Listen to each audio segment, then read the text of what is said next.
क्या भारतीय जनता पार्टी से अब उनके विधायकों का मोह भंग हो चुका है? क्या भारतीय जनता पार्टी हाईकमान के तमाम दावों पर अब बीजेपी के नेता ही अपना मुंह मोड़ते नजर आ रहे हैं? और क्या मोहन यादव की सरकार मध्य प्रदेश में शिवराज सिंह चौहान और मोहन यादव से प्रदेश की जनता नाखुश हो रही है? ये तमाम सवाल इसलिए खड़े हो रहे हैं क्योंकि इन तमाम सवालों को लेकर प्रदेश की जनता के बीच कांग्रेस पार्टी की एंट्री हो गई।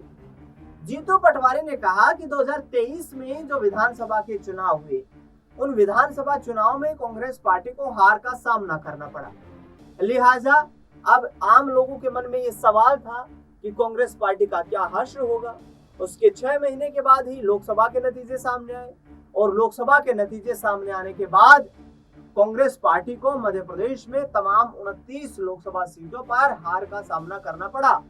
वो छिंदवाड़ा का गढ़ जिसे कमलनाथ का गढ़ माना जाता है, उस गढ़ को भी भारतीय जनता पार्टी ने, उस किले को भी भेद दिया। और ऐसे में कांग्रेस पार्टी के लिए संगठन को बचाना मध्य प्रदेश में बड़ी चुनौती बनी। लेकिन इसके बाद हाईकमान ने एक बड़ा फैसला लिया।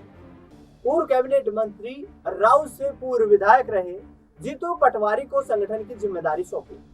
जीतू पटवारी को संगठन की जिम्मेदारी इसलिए सौंपी गई क्योंकि मध्य प्रदेश में दो बड़े चेहरों के बीच कांग्रेस में रार दिखाई दे रही थी। पार्टी के अंदर कलह दिखाई दे रहा था जिसमें दिग्विजय सिंह और कमलनाथ बड़ी जिम्मेदारी को लेकर एक दूसरे के आमने सामने खड़े हो गए।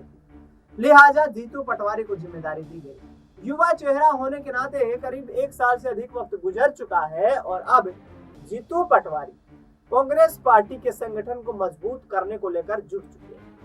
उन्होंने कहा कि अब कांग्रेस पार्टी आम लोगों के उन मुद्दों को उठा रही है जिन मुद्दों को लेकर आम लोगों की उम्मीदें होती है। हम विपक्ष में मौजूद हैं और विपक्ष में रहते हुए हमारी ये नैतिक जिम्मेदारी बनती है कि प्रदेश की जनता की आवाज उठाए, सरकार के उन वादों को याद दिलाए जो उन्होंने वोट के वक्त प्रदेश की जनता से किए थे। मोहन यादव सरकार पर निशाना साधते हुए शिवराज सिंह चौहान के सर पर ठीकरा फोड़ते हुए जीतू पटवारी ने कहा है कि याद कीजिए वो वक्त जब 2,500 रुपए हर महिला को लाडली बहना योजना के नाम से दिए जाने थे। 3,000 रुपए धान के किसानों की एमएसपी निर्धारित की जानी थी। 2,700 रुपए में गेहूं खरीदा जाना था। 8,000 रुपए चने की कीमत मिलनी चाहिए थी। 6,500 रुपए सोयाबीन की कीमत मिलनी चाहिए थी और ये तमाम वादे शिवराज सिंह चौहान के थे। आखिरकार इन वादों से पूर्व मुख्यमंत्री वर्तमान कृषि मंत्री क्यों मुकर गए? और इसके साथ साथ उन्होंने कहा कि मध्य प्रदेश के मुख्यमंत्री तो यानी कि मोहन यादव साहब तो आम लोगों से नफरत करने लगे। सुनिए किस तरीके से निशाना साध रहे हैं जीतू पटवारी। सड़क पे रहो, इनके विपक्ष की भूमिका निभाओ।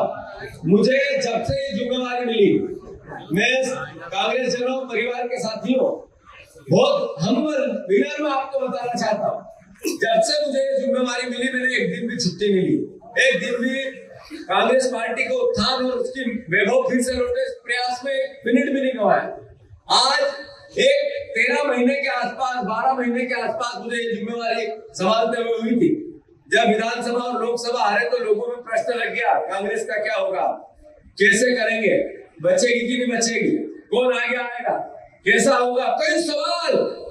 1 साल लगा। कांग्रेस जहां जाते हैं हजारों लोग सड़क पे आते हैं। 1 साल में परिवर्तन, फिर से गाड़ी दौड़ने लगी है, कांग्रेस की गाड़ी फिर से दौड़ने लगी है। और मेरा आप सबसे आग्रह है कि चूंकि हमें विपक्ष की भूमिका निभाना है दृढ़ता से, ताकत से, तो फिर हमें ताकतवर बनना पड़ेगा। संगठन को निचले स्तर पर ताकतवर बनाना पड़ेगा। हमें पंचायत कांग्रेस कमेटी का गठन करना पड़ेगा। हमारी 25 पंचायत कांग्रेस कमेटी के परिवार के लोगों को उस कमेटी का सदस्य बनाना पड़ेगा। यूथ कांग्रेस, एनएसयूआई, महिला कांग्रेस, सारे फ्रंटल, नीचे किसान कांग्रेस, गांव में भी उसका निर्धारण करना पड़ेगा। हमें नगर पंचायतों के वार्ड में मोहल्ला कमेटियां बनानी पड़ेगी।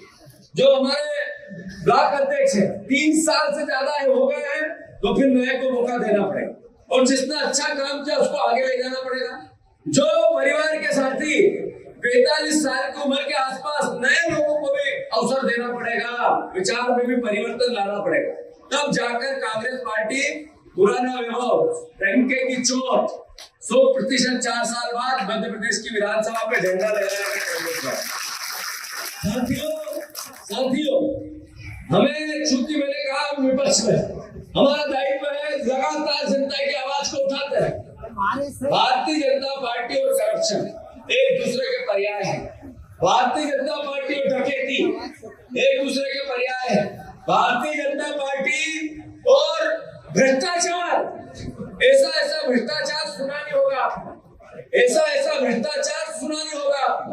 इतने घपले और घोटाले भी सीधी और सिरोली में चम्मच घोटाला हो गया। चम्मच, एक चम्मच जो 5 रुपए की आती है और 560 रुपए में खरीद। जो घर में बड़े तपेली में से जो चमचा आता है, बड़ा कड़छी बोले जिसको, जो कड़छी रहेगी ओढ़ दो, कड़छी की ओढ़ दो, वह कड़छी 1600 रुपया में खरीद। मतलब अरबों खरबों रुपए का केवल चम्मच घोटाला कर गए। ये आज तक कभी दुनिया में नहीं हुआ। उस तरह का काम भी भारतीय जनता पार्टी करती है। वैचारिक रूप से भी कांग्रेस पार्टी को सुदृढ़ होना है। कांग्रेस पार्टी एक बात करती, राहुल जी करते हैं कि जातिगत जनगणना होनी चाहिए। जातिगत जनगणना, सब कान खोल के सुनो, क्या है जातिगत जनगणना? जातिगत जनगणना है गरीब की पहचान। किसान अगर गरीब है, वो किसी भी जाति का है, तो खजाने का दरवाजा उस किसान के लिए खुलना चाहिए कि नहीं खुलना चाहिए? अगर कोई ब्राह्मण व्यक्ति रोज पूजा पाठ करता है, हजारों मंदिर है, उन मंदिरों में ब्राह्मण को अगर आर्थिक स्थिति ठीक नहीं है, तो खजाने का रुख उसकी ओर जाना चाहिए कि नहीं जाना चाहिए? जो हमारे दलित है, जो शोषित है, जो आदिवासी है, जो परिवार के लोग, जो किसी भी जाति का गरीब है, तो उसका हक खजाने पे है। ये है जातिगत जनगणना, डरने की बात नहीं। साथियों, राहुल गांधी जी अब की बार 400 पार नरेंद्र मोदी कहते थे, उनके नेता कहते थे कि हमें संविधान बदलना है, इसलिए 400 पार चाहिए। सही है कि गलत? राहुल गांधी जी ने संविधान की पुस्तक ऐसे हाथ में ली और पूरे देश में घूम गए। संविधान की ताकत क्या थी?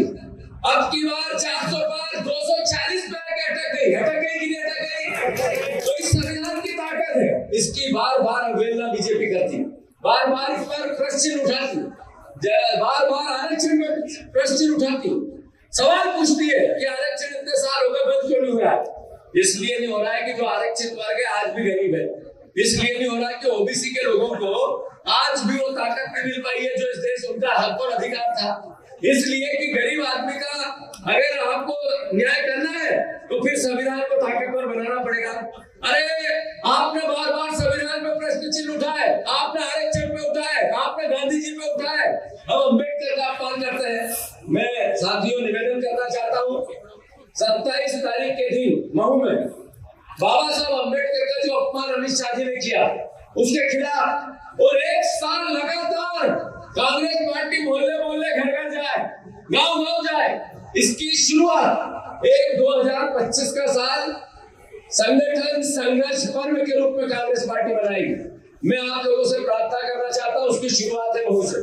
आप लोगों को मैं निमंत्रण देने आया हूं, आप लोगों को न्योता देने आया हूं। तब होगा कि नहीं होगा? पीछे तक एक साथ आओगे कि नहीं आओगे? तो जीतू पटवारी को सुना, उन्होंने कहा कि ज्योतिरादित्य सिंधिया को ठिकाने लगाया और अब मोहन यादव और शिवराज सिंह चौहान मिलकर मध्य प्रदेश को लूट रहे हैं। लेकिन इस लूट को कांग्रेस पार्टी सहन नहीं करेगी।